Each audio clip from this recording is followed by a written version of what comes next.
Alabama. Blake Gardner alongside John McAfee from the SoCon Digital Network. Thanks for tuning in tonight as the Tide are on top of the Bulldogs 2-0. Tristan Weidra out for his second inning of work. Out of the bullpen, 7, 8, and 9. Due up for the Alabama Crimson Tide. Starts with a catcher, Sam Prater, followed by Manning and Truesdale at the bottom of the lineup. Aaron Baldwin started the contest for Samford on the mound. 2 zeros. Weidra had a bit of a tough go of it in the top of the third, but trying to bounce back. In the top of the fourth, Prater gets his second plate appearance of the night after a ground out. Taylor Garris over at third, back in the second inning. And first pitch swinging this time is Prater, puts it in the air towards right. Plenty of room out there for Pinto, working towards the line, makes the catch. And 1 pitch, 1 out. Certainly a much smoother start for Weidra in the top of the fourth. Yeah, you want to come out and just pound the strike zone, and can't beat a 1 pitch out.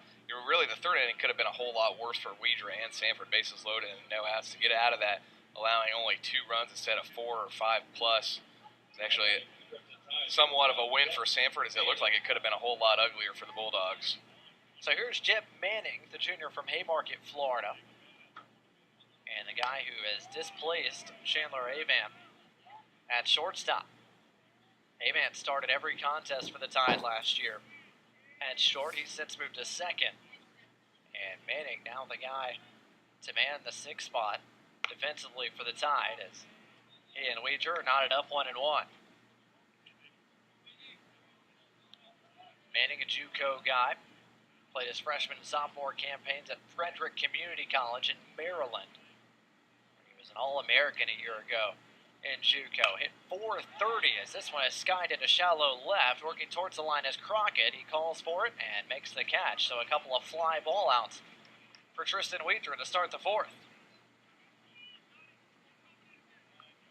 Like you said, John, much better from Weidra this time, working out in front of hitters. And it's just amazing what those first couple of pitches to a hitter can do to change the momentum, change the vibe of the at-bat, just working out in front. You deliver a first pitch strike, and it's a totally different at-bat than a first pitch ball, no question about it. That first pitch strike is so important. Bases clear, quickly 2 down for John Truesdale, who takes the first pitch breaking ball downstairs for ball 1. Truesdale saw 24 games last year, 1 start, which he made it 3rd. In all 3 games of Alabama's opening weekend against Valparaiso, including a start there as well. And he and Weidra are knotted up at 1-1. Second time Truesdale has seen Weidra. He had a hit to lead off the third and was one of those 2 runs that came around to score. In fact, I believe Truesdale had either the first or the second hit of the night. Second hit. Second hit of the night for the Tide. 1-1 misses outside to make it 2 balls and 1 strike. Joe Burrow had a double with 1 away at the top of the first, but was left on the base path. Weidra trying to work a clean frame here in the fourth. After some turbulence in the third, and this fastball is blown by Truesdale, who just got a piece into the mitt of Anthony Mulrine.